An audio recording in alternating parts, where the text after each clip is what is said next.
Virgo, Sun, Moon, and Rising. Welcome to January 2024. Happy New Year. Let's see what the tarot has in store for you this month. I feel like a lot of you are maybe thinking about changing your direction. Maybe you want to be moving to a new location or just changing something about your home. I'm also feeling like maybe you want to plan a bigger trip this year, or there's something about learning from a new culture or a new skill set, or it's like we want to level up in a whole new way. And I feel like it's more connected to like theory and philosophy and wisdom, and not really, I mean, for a lot of you, it can be connected to like a skill, like a literal hands-on skill, like that's fine, but that card is not necessarily here. The energy that I'm feeling is more about like esoteric wisdom, or like metaphysical properties, or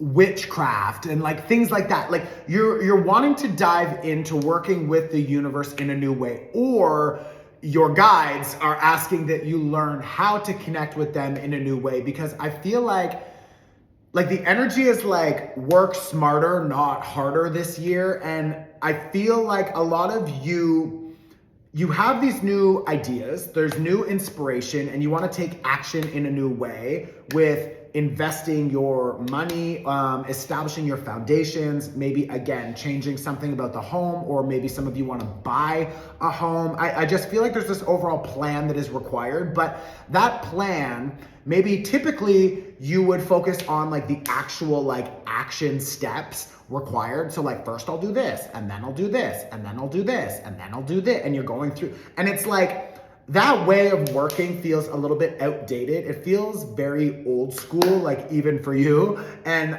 because I know Virgo likes to do things, you know, just like the classic, like we're just gonna follow the process. I'm gonna go through my checklist. Things are gonna be done. I'm gonna make sure that I have the proper foundations and the structures and the habits and everything's boom, boom, boom. But it's like, this to me feels more like breaking free from that cycle, from that limitation, really, because when you are so focused on the physical world, it actually limits you in a lot of ways, because the universe doesn't work only through the physical world.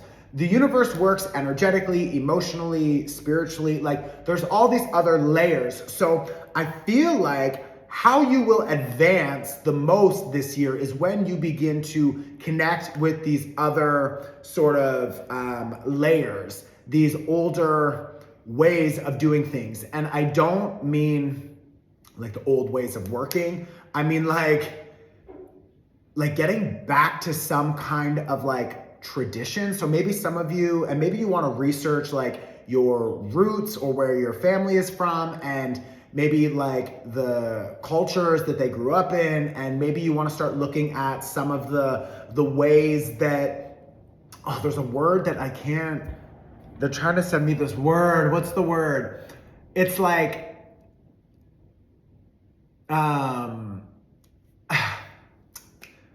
there's ways that people used to do things, and it's like simplifying your life, like simplifying your approach, simplifying your to-do list. And you don't want to be distracted by needing to continue to keep yourself busy all the time, because like productivity doesn't equal progress. And I think that's where maybe Virgo gets a little bit stuck, because Virgo is a very literal sign in a lot of ways. And of course, we're all different. You have your own like birth chart that's unique. So that's gonna, like, you're gonna have a different, you know, setup than other people. But Virgo likes a process. Virgo likes to understand how a process works and likes to apply it, and to like maybe write the rules, stick to the rules. The rules work, so how do we just follow the rules and everything will work out? And it's like, there's our result. See, I told you it would work, and here it is. It's like,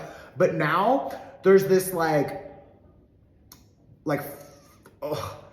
it's like folklore or something like that. It's like there's this older way where we want to get back to like, how do I like make like a potion? How do I like do a candle ceremony? How do I like meditate and attract in the things that I want without me needing to get so involved and do so many things myself and create all of these like human, mental, physical ways of doing things in the 3D world. It's like you're really disconnecting from that. And what is beautiful about that is that when you break that habit, you also break all of the limitations that are with that habit. When you break that approach, you break all of the limitations that are with that approach. So it's like, this is how you are going to start working with the energies in a new way.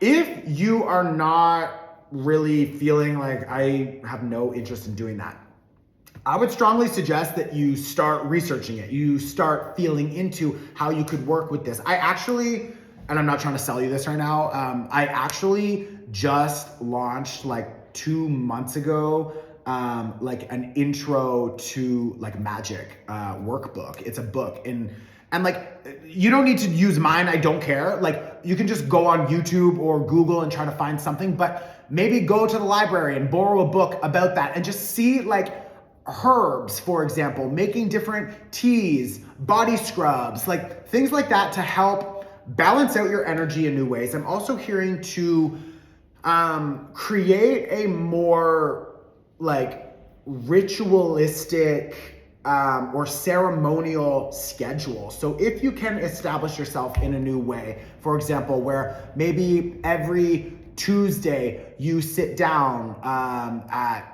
7 p.m. or every night at 7 p.m. and you connect with your guides and you meditate for 15 minutes. And that's also the same time you do your magic and you do all these things. Like, this is how you will begin to strengthen that connection with your guides and with your angels and the universe and whatever. And then you will be able to communicate with them easier. And when you can communicate with them easier, you will begin to really strengthen that bond. And then what you ask for, they will send easier because they will be sending you messages, intuitive inclinations that you will follow. And when you follow them, like you'll see that it's successful. They'll see that you're listening and that's successful. And then together you begin to create more success. So it's like, this is kind of the approach that I feel like you are being called to work on. If you've been feeling more interested in learning about like esoteric things or magic or meditation, energy work, etc., then like I would strongly suggest that you do that, because you've been focused a lot on like the physical world. And that's beautiful and it's helpful. And yes, there's always a time and a place for that. But you are also needing to focus more on the spiritual aspect, or if you're already doing that, how can you improve that practice? How can you bring more opportunity into your life through that practice? And I'm saying that because you have a 9 of Cups, you have a 9 of Coins, you have a 4 of Wands, you have the Star card. Like, these are amazing cards for 6, and the Strength card. These are amazing cards, okay? These are amazing cards, but there's also a 5 of Coins here and a 10 of Swords, and the 5 of Coins being reversed with the Queen of Pentacles here. And it's an interesting combination because I feel like if you've been noticing that maybe for the last few weeks or months or years, you've been trying to make something happen through committing to so much work, to committing to the process, to committing to the responsibilities and the duties and just the approach and the process and all these things that you thought would bring you the success. Or another person promised you, if you just follow these steps, eventually you'll get there. And it's like, I feel like you're just not arriving 100%. Or if some of you, and I'm sure a lot of you already have, found some success, but it's like, there's a limit to that success because you are still operating from a 3-dimensional experience and not enough in the energetic like communication with spirit, telling them what you want and then saying, okay, bitch, like let's bring it. And it's just like,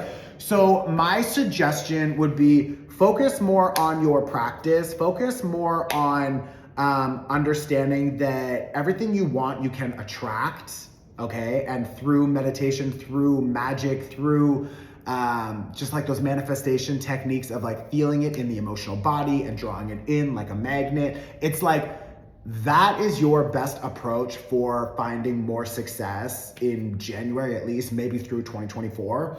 And also keep in mind that we are still in last year's energy. Yes, now it's January, but the new energetic year actually starts in Aries season. So we still have time. So don't stress out about things not showing up just yet. Like, it's January, what the fuck? Like, just wait until spring actually, or fall in the southern hemisphere. But my point is, the new energetic year starts in Aries season. So don't stress yourself out. I would make sure that what you're doing for the next 3 months or so is like figuring out how you want to rebudget your time so you have more time to practice the things that we talked about, because those are going to bring you a lot more benefit than you continuing to try to figure out how to do more and be more productive. Like, being more productive is not your answer for this next cycle. So if what I'm talking about feels accurate for you, I would strongly suggest that you watch your 2024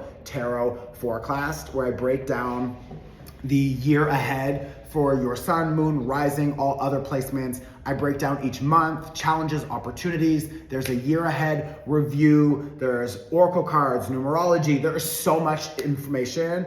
We also have the astrology calendar for 2024. So I'm gonna add them all below. You can download them separately or as a bundle. It's really helpful. I've already sent out like 6,000 or 7,000. Like, people fucking love it. It was our best selling product last year. It's incredibly helpful, okay? I love you, Virgo. I'll see you very soon. Ciao.